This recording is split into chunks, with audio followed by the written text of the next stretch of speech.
Mbak sekretarisnya dia? Iya, saya sekretaris kedua.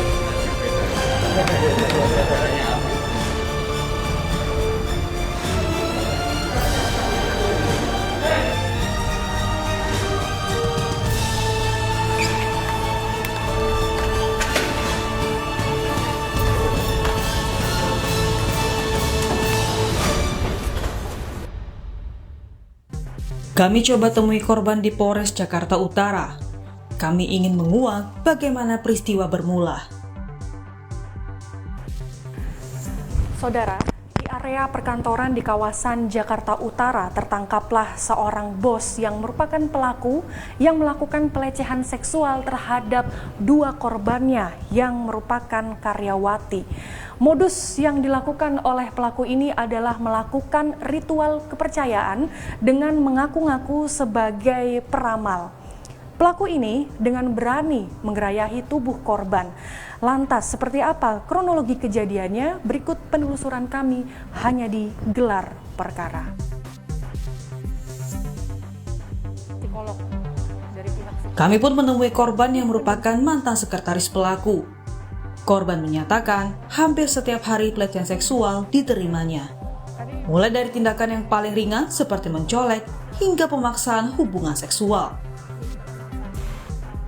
Yang kedua kali saya lagi bekerja seperti biasa depan laptop saya gitu kan. Terus dia ngajak ngobrol di samping saya. Saya didorong, tiba-tiba dia bilang di ruang kerja. Di ruang kerja? Ya, di ruang kerja. Itu saya didorong, itu posisinya memang tidak ada orang. Dan dia udah tutup pintu. Saya didorong, dia bilang saya harus berhubungan sama dia harus berhubungan dengan saya gitu. Dia bilang dia harus berhubungan sama saya nggak bilang saya nggak mau. Saya bilang gitu kan. Terus dia paksa didorong. Dia tuh langsung masukin tangannya ke dalam baju saya, itu sudah kena. Tapi posisinya di situ saya langsung benar-benar mendorong, terus saya keluar. Nah itu udah kejadian itu kan udah ada si teman saya ya, sekretaris saya juga tuh udah ada. Lalu dia udah nggak pernah tuh, udah jarang, maksudnya udah nggak pernah yang gimana gitu. Cuman paling seringnya tuh ya pegang dari luar gitu, sambil lewat sambil pegang, sambil lewat sambil ngeremes gitu. Itu udah saya, Pak jangan kayak gitu dong Pak gitu kan. Udah, terus dia bilang gini, enggak soalnya ini karena memang harus seperti itu. Energinya yang saya punya ini, energi kebaikan yang saya punya ini harus ditransfer ke kamu gitu. Karena aura saya bagus, dia bilang seperti itu.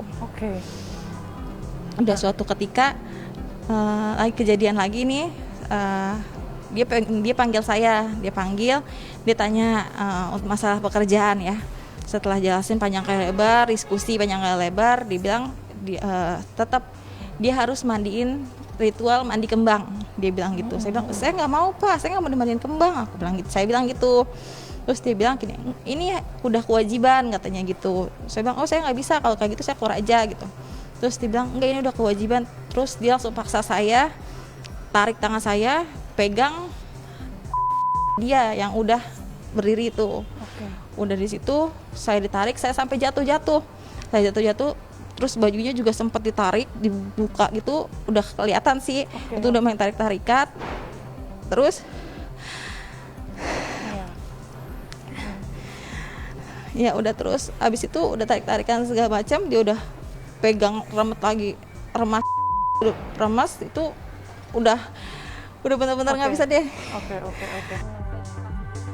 Pelecehan serupa juga dialami korban lainnya. Kepada korban, pelaku mengaku tengah melakukan ritual kepercayaan. Dengan paksaan, pelaku berniat melampiaskan hasrat bejatnya. Tidak tahan, korban lantas mengundurkan diri dari perusahaan. Kedua korban lantas melaporkan tindakan pelaku kepada pihak kepolisian. Akhirnya karena saya awalnya terbuka dengan dia, karena kan saling terbuka. Akhirnya kita saling cerita. Jadi kalau misalkan kayak apa-apa saya minta tolong sama dia, kalau saya mau berdua sama dia tolong jagain gitu. Jadi kita saling jagain. Sampai akhirnya terakhir udah nggak kuat banget saya ngadepin pelaku si Jimmy itu. Ya akhirnya saya langsung nggak masuk aja, bukan resign sih, nggak masuk, langsung bilang resign juga dari WhatsApp. Nah ini kan saya mendengar informasi dari pihak kepolisian bahwa memang ada senjata tajam. Nah, senjata tajam ini pernah nggak digunakan untuk mengancam Mbak sendiri? Kemudian ini digunakan untuk apa? Apakah benar untuk ritual kepercayaannya dia atau seperti apa, Mbak? Iya, dia selalu bawa keris untuk ritual. Dia bilang keris itu ada isinya. Jadi kalau dia kenapa-napa, keris itu akan bertindak sendiri. Dia bilang seperti itu. Jadi selalu dia bilang itu untuk pelindung dia. Jadi kalau ada orang jahatin dia, jangan berani-berani coba, katanya gitu. Ritual kepercayaan yang dia lakukan selama ini kepada Mbak itu seperti apa, Mbak? Bisa digambarkan? Kalau ritual kan dia seringnya di kantor ya kayak. Jadi dia tiba-tiba tuh pokoknya setiap malam Jumat, Kamis sore tuh dia langsung kayak kesurupan gitu. Kayak masuk. Jadi kayak berubah, itu bukan dia lagi. Nah, itu dia itu bisa jadi sungkokong, bisa jadi apa kayak gitu, Kak. Yang orang Cina-Cina gitu. Pelaku berdalih bahwa keinginan menyentuh korban karena melihat korban kurang sehat. Dengan mengaku sebagai ahli spiritual, pelaku melecehkan kedua korban secara seksual. Berawal daripada satu kesempatan saya melihat dia sakit. Sakit, terus karena saya punya kelebihan untuk mengobatin, saya mengurut kakinya sampai dengan lutut kakinya itu. Pada saat itu posisi beliau ada di ruang meeting yang disaksikan banyak teman juga dan banyak orang kantor, dan akhirnya untuk sebagai finishingnya sekalipun saya sampai isep jempol kakinya dan akhirnya keluar kotoran-kotoran yang tidak layak kita lihat, seperti ada cacing dan sebagainya, itu disaksikan. Lantas pasti kalau namanya saya ada sesuatu, saya pasti ada follow up-nya, bagaimana perkembangannya. Nah, perkembangan itulah sejujurnya saya sering konsultasi dan kita sering tanyakan kondisi.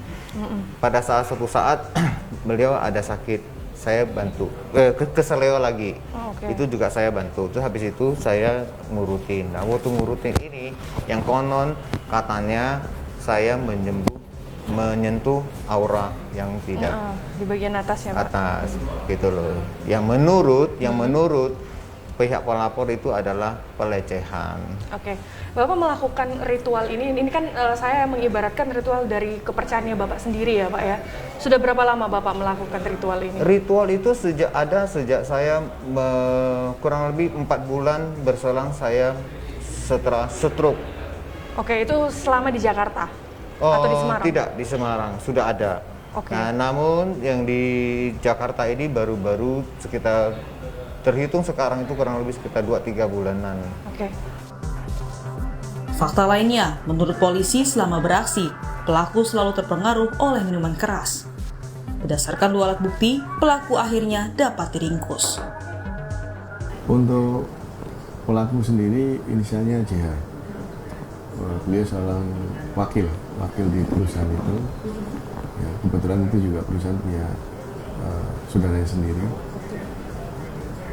Nah, modus dari pelaku ini ya memang ketika pelaku JH ini melakukan perbuatan tersebut kepada korban, baik DF maupun EFS, itu ya karena hasrat, yang mana pelaku JH ini sendiri ketika melakukan itu juga pas dalam kondisi terpengaruh alkohol.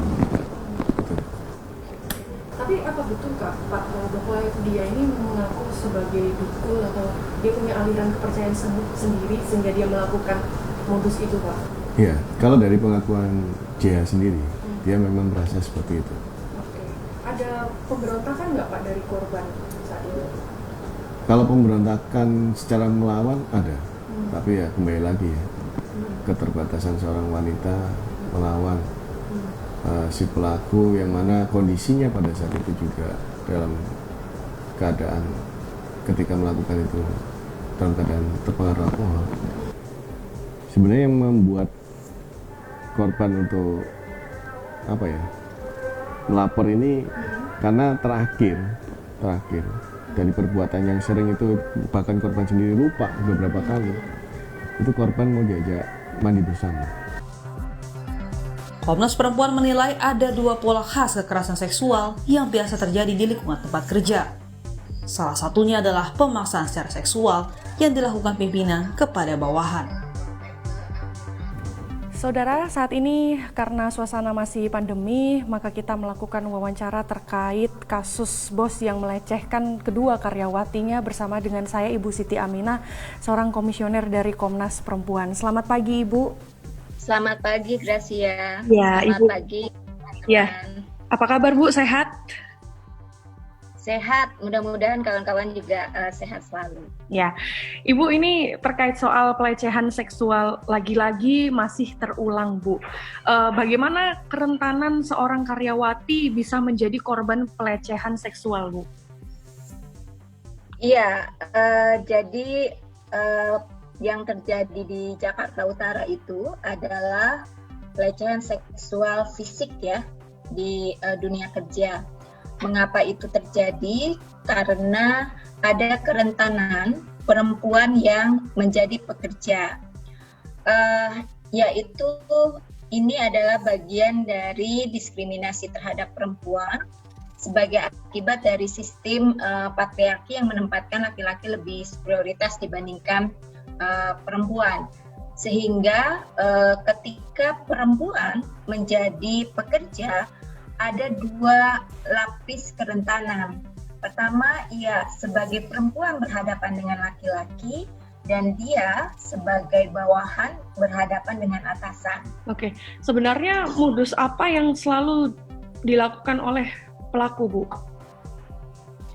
Kalau untuk dunia kerja sebenarnya ada, kalau kita memakai pengalaman korban maupun dokumen-dokumen internasional ya, itu ada dua pola khas kekerasan seksual di tempat kerja ya, baik bentuknya pemerkosaan, pencabulan, pelecehan seksual fisik ataupun non fisik atau kekerasan seksual yang lainnya. Pertama ada yang disebut quid pro quo atau ini untuk itu, yaitu karyawan diharuskan mentolerir atau menerima pelecehan seksual sebagai imbalan atas pekerjaan, kenaikan gaji atau tunjangan pekerjaan, atau promosi yang didapatkan atau untuk menghindari hukuman. Kemudian pola yang kedua adalah yang kekerasan seksual di tempat kerja itu adalah lingkungan kerja yang tidak bersahabat, yaitu perilaku-perilaku yang menciptakan lingkungan kerja yang melecehkan, merendahkan, mengintimidasi terkait dengan perilaku seksual seluruh misalnya atau sebagian karyawannya yang mengganggu perempuan untuk bekerja atau berprestasi di dunia kerjanya. Saudara, dari kasus pelecehan seksual yang terjadi di kawasan Jakarta Utara ini, Polres Metro Jakarta Utara menemukan 4 fakta. Yang pertama, pelaku mengaku sebagai peramal dengan alasan ritual kepercayaan. Kemudian yang kedua, pelaku juga membawa senjata tajam saat berkantor. Yang ketiga, saudara, polisi juga menemukan bahwa pelaku masih dalam pengaruh alkohol. Yang terakhir, saudara, korban juga dilecehkan di ruang meeting. Dari kasus ini, saudara, pelaku dijerat dengan pasal 289 KUHP dengan ancaman hukuman 9 tahun penjara. Gracia Adur, Alfa Farid, Kompas TV, Jakarta.